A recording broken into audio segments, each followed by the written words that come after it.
Assalamualaikum warahmatullahi wabarakatuh. Hari ini kita akan sambung subtopik 2.2 berkaitan pergerakan dan pertukaran gas di dalam badan manusia. Okey, seperti yang kita tahu, dalam proses respirasi, udara yang masuk adalah oksigen dan yang keluar adalah karbon dioksida.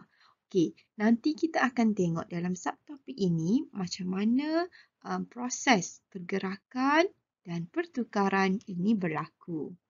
Okey. Okey, ini adalah secara asasnya.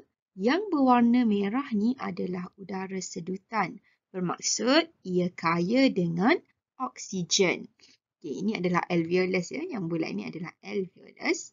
Okey, oksigen akan meresap masuk ke dalam kapilari darah. Okay. Gas yang meresap masuk ke dalam kapilari darah adalah gas oksigen. Kemudian gas yang disingkirkan daripada kapilari darah, meresap keluar daripada kapilari darah adalah karbon dioksida sebelum ia disingkirkan ke udara. Okey, ini secara ringkasnya. Kita tengok dengan lebih detail lagi. Okey. Udara yang disedut ke dalam alveolus mempunyai kepekatan oksigen yang lebih tinggi daripada kepekatan oksigen dalam darah. Okey, ini adalah alveolus. Okey, dalam alveolus ni kaya dengan oksigen sebab bila kita sedut udara, tarik nafas, yang akan masuk adalah gas oksigen. Jadi, gas oksigen dia akan masuk ke alveolus. So, dalam alveolus, kepekatan oksigennya lebih tinggi. Maksudnya kaya dengan oksigen. Oleh sebab itu, oksigen akan meresap masuk melalui dinding alveolus ke dinding kapilari darah dan ke dalam darah. Maksudnya, oksigen yang dari alveolus ini, dia akan meresap masuk ke dalam kapilari darah. Konsepnya adalah dekat mana kepekatan tinggi akan meresap masuk ke dalam kepekatan rendah. Dalam alveolus, oksigen tinggi. Dalam kapilari darah, oksigen rendah. Jadi, ingat konsepnya daripada kepekatan tinggi ke kepekatan rendah. Sebab itulah oksigen meresap masuk dari alveolus ke kapilari darah. Okey.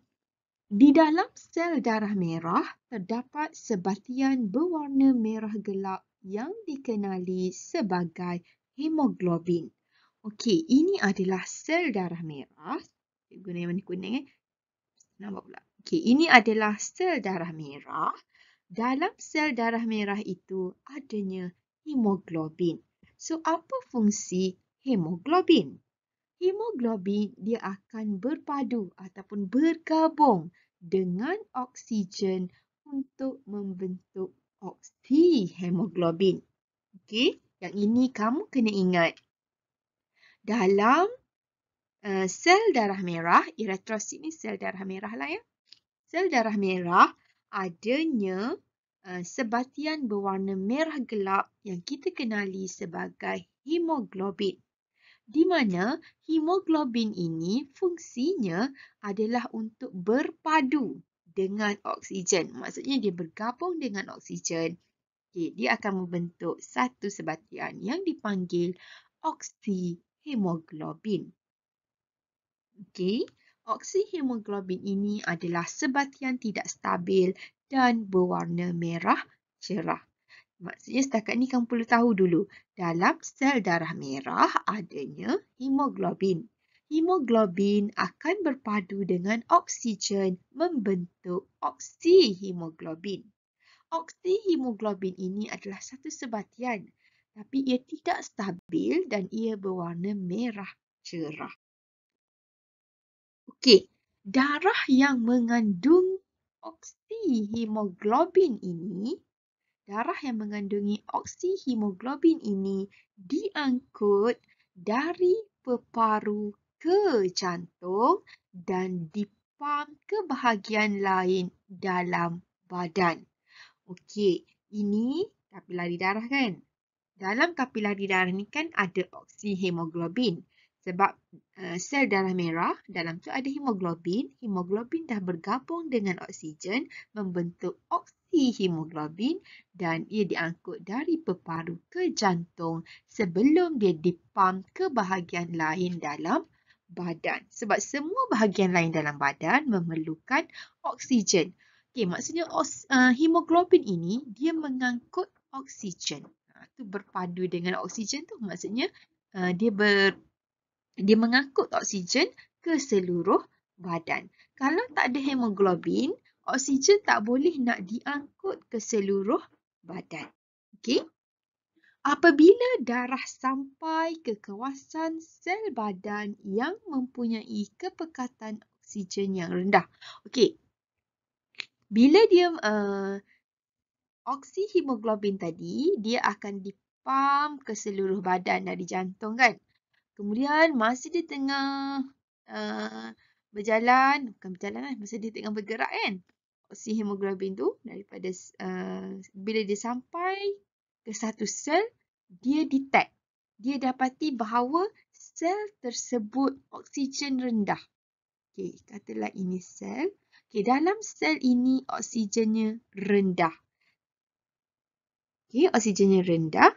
Jadi, oksihemoglobin yang bawa oksigen tadi, dia tidak stabil kan? So, dia akan diurai untuk membebaskan oksigen semula. Itu yang cikgu cakap tadi. Hemoglobin itu fungsinya sama macam mengangkut oksigen. Jadi, bila dia dapati bahawa ada sel yang kandungan oksigen dia rendah, oksihemoglobin tadi akan terurai ke bentuk asalnya iaitu hemoglobin dan oksigen. Oksigen ini dia akan diserap masuk ke dalam sel yang kurang oksigen tadi. So, kamu ingat balik konsepnya cikgu cakap dari awal tadi, konsepnya adalah daripada kepekatan tinggi ke kepekatan rendah. Okey, sekarang sel ini kepekatan oksigennya rendah. Sebab itulah oksihemoglobin tadi dia akan terurai kepada hemoglobin dan oksigen. Jadi, oksigen akan meresap masuk ke dalam sel yang kurang oksigen tadi. Okey, boleh ya? Cuba dengar, baca perlahan-lahan, cuba faham satu per satu. Sebab ia satu proses yang complicated sikit lah. So, kamu kena faham. Tak apa, kamu boleh dengar berulang kali. Kalau ada apa-apa, boleh PM cikgu. Okey, dalam sel badan, oksigen yang meresap mengoksidakan molekul glukosa kepada karbon dioksida, air dan tenaga melalui respirasi sel. Okey, tadi cikgu anggap ini sel tadi kan. Sel tadi dia kurang oksigen, betul? Tapi dia dah dapat oksigen daripada oksihemoglobin yang bersia-sia dalam badan kita tu kan. Lepas tu dia dapati ada sel yang oksigen rendah. So dia bagi kepada sel tersebut. Okay. So, oksigen daripada kapilari darah tadi meresap ke dalam sel yang kurang oksigen. Jadi, oksigen yang meresap ke dalam sel tadi, dia akan mengoksidakan glukosa. Mengoksidakan glukosa bermaksud glukosa dalam badan ni kan dalam sel tu ada glukosa, dia oksidakan. Maksudnya digunakan oksigen untuk nak hasilkan karbon dioksida dan tenaga serta air dalam proses respirasi sel. Okay. Dalam proses respirasi sel. Okay, seperti yang diringkaskan dalam persamaan ini, glukosa dengan oksigen akan hasilkan karbon dioksida, air dan tenaga. So, ini adalah persamaan respirasi sel. Okay.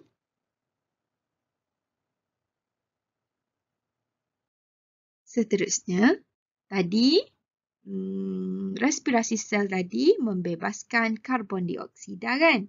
So, karbon dioksida yang dibebaskan oleh sel, dia akan meresap masuk ke kapilari darah. So, karbon dioksida tadi, ini daripada sel.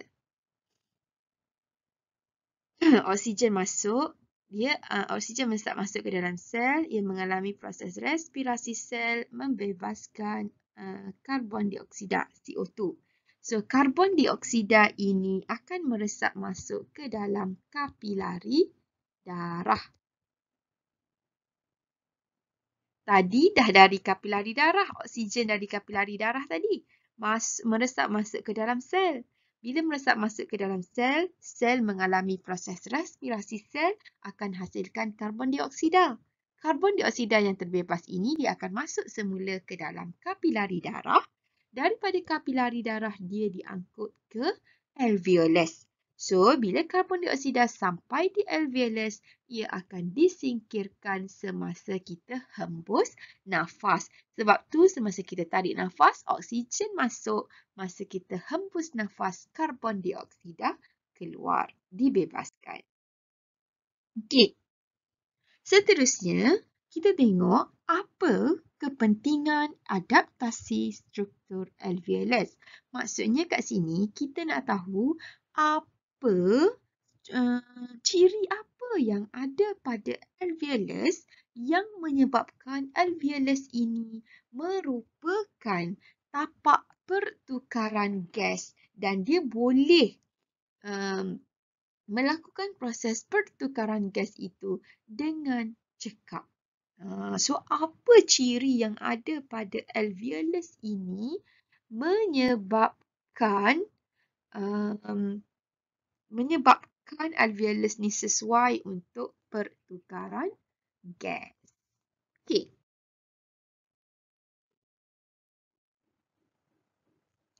Okey, faktor yang pertama adalah disebabkan oleh ketebalan dinding alveolus dan kapilari darah. Okey, alveolus dan kapilari darah, ia mempunyai dinding yang sangat nipis, iaitu terdiri daripada satu sel sahaja.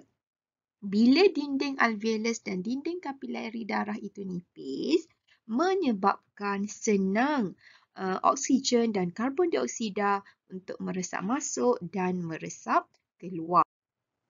Jadi, struktur dinding yang nipis ini memudahkan dan meningkatkan kadar resapan gas untuk merentasi dinding alveolus dan kapilari darah. Okay, so dinding yang nipis. Itu yang pertama. Yang kedua, kelembapan dinding alveolus. Dinding alveolus yang sentiasa lembap membenarkan gas respirasi melarut dan seterusnya meresap ke dalam kapilari darah. So, bila struktur alveolus tu yang lembap, dia cepatlah nak larut gas tersebut.